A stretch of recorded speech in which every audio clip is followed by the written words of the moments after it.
The coming season and looking at it from your point of view in terms of coaching and challenges that you've faced over the years? I guess this is probably, in terms of the way the season is structured and what's at the end of it, Rugby World Cup, perhaps one of the biggest challenges that you've faced?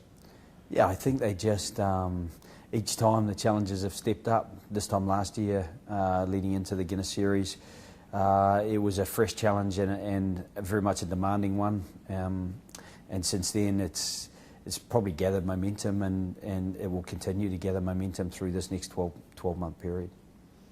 And in terms of where Ireland are now compared to 12 months ago, they're the standout marked team, if you understand what I mean, given the fact that you've won the Six Nations Championship last year.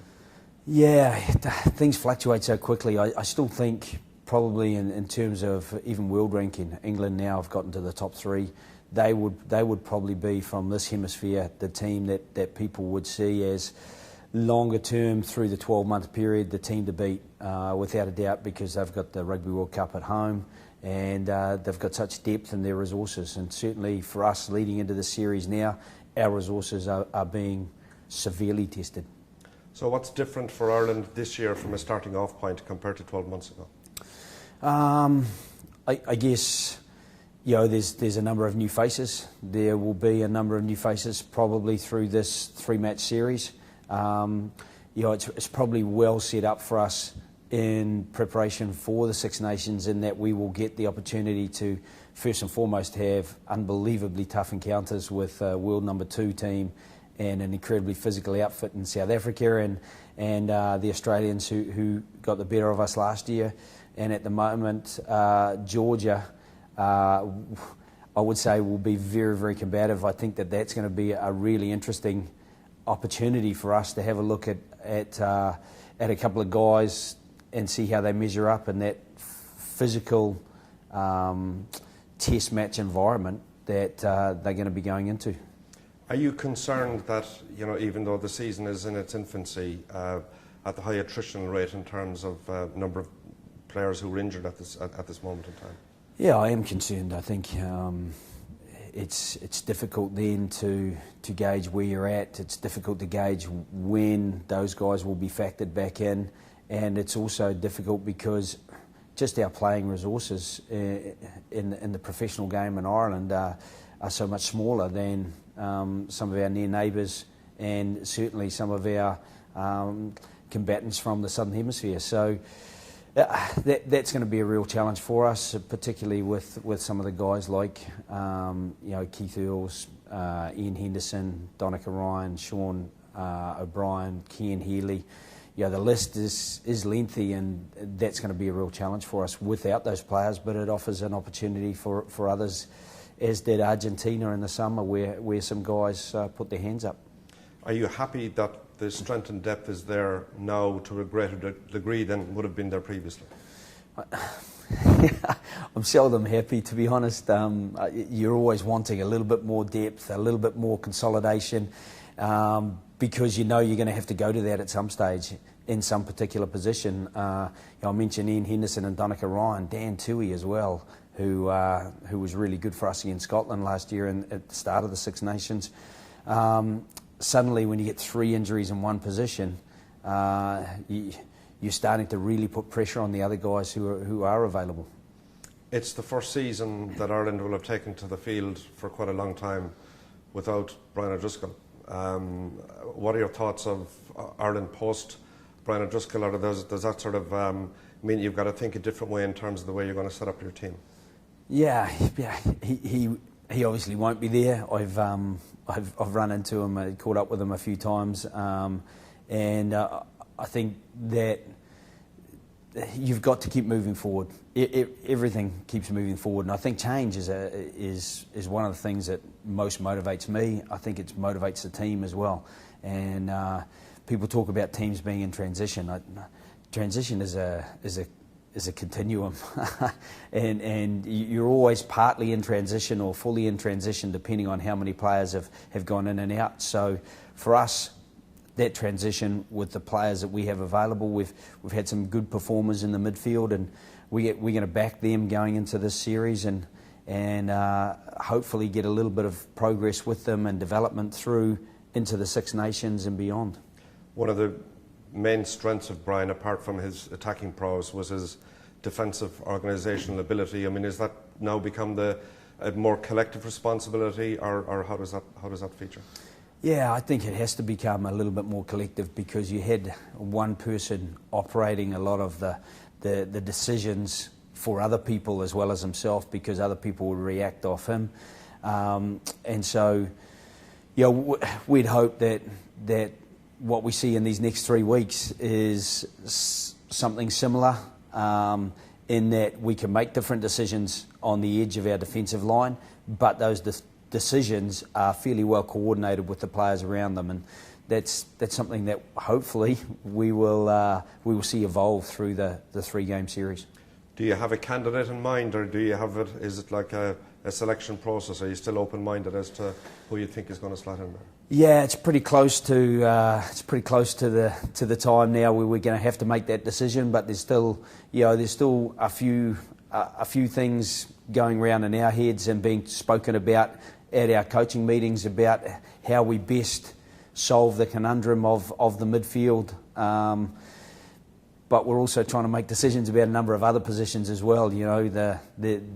With some of the injuries we have, we've got a few other challenges. So we're probably not as transfixed on the midfield as people might think, just because selection in any part of the field is such an important part of your strategy to develop people going forward, and also your strategy to deliver through the 3-game Guinness series. How much of the onus is on the players to perform and play their part? I mean, you're providing them with the platform, you're providing them with a proper coaching environment, but you seem to have, over the last couple of years, since you've been there, that there's a lot of emphasis on the players having to take responsibility as well. Yeah, if you try to take responsibility for players, I think it's a dangerous situation to be in, because you can't take responsibility once the whistle goes and once those 40 minutes start, where they have to be the ones accountable for the decisions made, for the commitment given, and for the continuity they provide, both attacking and defensively. So I think I've been really lucky to have a fantastic coaching and support staff, and guys like Jason Cowman, and who does the physical preparation, and Aina Felvey leading the medical team, and the coaches like Simon Easterby and Les Kiss. So all of us work as hard as we can to make them as independent as they can be, and then to have quality leaders in that group. It is very much a player-driven environment, and we're very lucky to have those sorts of people who are in the playing staff that take responsibility and take ownership, and they bind the other guys with them to take that ownership. With that in mind, I've heard players refer, on a couple of occasions, to the mind gym. Where exactly are you bringing them there when they talk about that? Yeah, it's obviously not something that we do physically. I suppose everybody, it's just a part of our preparation. It's just making sure that they, before they take the training field, or before they take the pitch on a match day, that they've made sure that they've ticked off everything that they need to have sorted. And that can be as simple as making sure that their kit is in their bag. I've coached at a level, including over the last 12 months, where a player left his boots. He actually brought one of each boot, but they weren't a pair. And that was very awkward, because they were both left-footed boots.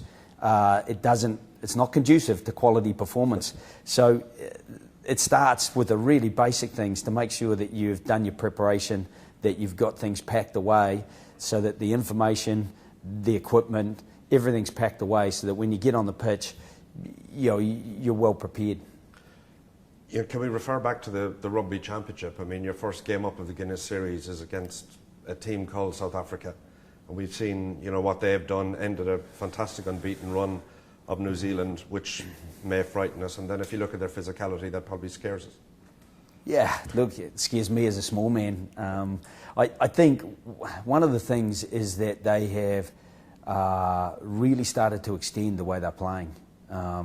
They've got such good athletes. I know that Vermeulen, he's the guy who's got the most turnovers for them. Coetzee has made the most tackles. They've got Matfield and Vermeulen and Etzebeth putting real pressure on at line-out time. Their front row, if you take out, they've got two very good scrummaging hookers, but if you take out Adrian Strauss, then you put Bismarck Duplessis in, and they just bring power to every aspect of the game with Yanni Duplessis, Matawira. I think that they're more balanced than I've seen them for a long time. I thought Pollard's try after they actually got the All Blacks on the outside in that last match of the Rugby Championship. Habana beat Israel Dag one-on-one. They finally got to Habana. 2 phases, quick ball. Pollard gets the gap between 2 tight forwards and shows the acceleration and power to get through under the post, almost untouched. He's been a little bit of an exciting revelation for them. You cannot underestimate LaRue. He was South Africa Players Player of the Year last year. He's been very, very dangerous. He's got a very dangerous left foot kicking game. He can play short, or he can get good long space in behind, and he's got great acceleration. So with him coming from the back with the likes of Hendricks, Peterson, Habana, of course, and then probably one of the quiet improvers and go-to men for them has been Surfontaine. We all know that Jean de Villiers, he's played 100 test matches now, how good he is, but Surfontaine has carried really strongly for them and tackled incredibly physically. So, across the board, it's very hard to see exactly where they're weak. They seem to have adapted their game and game plan quite a bit. I mean, it's evolved quite a lot in the last 12 months. Yeah, I think if you go back to when they last won the World Cup in 2007, they were incredibly strong defensively. They played a lot of ball in behind or in the air, and then just put that strong defensive pressure through the opposition and forced errors and capitalised on them. Now, I think they're more creative, they're playing more expansively, and they're playing with a greater variety. So I think their unpredictability with the power and pace that they have is a fairly potent combination.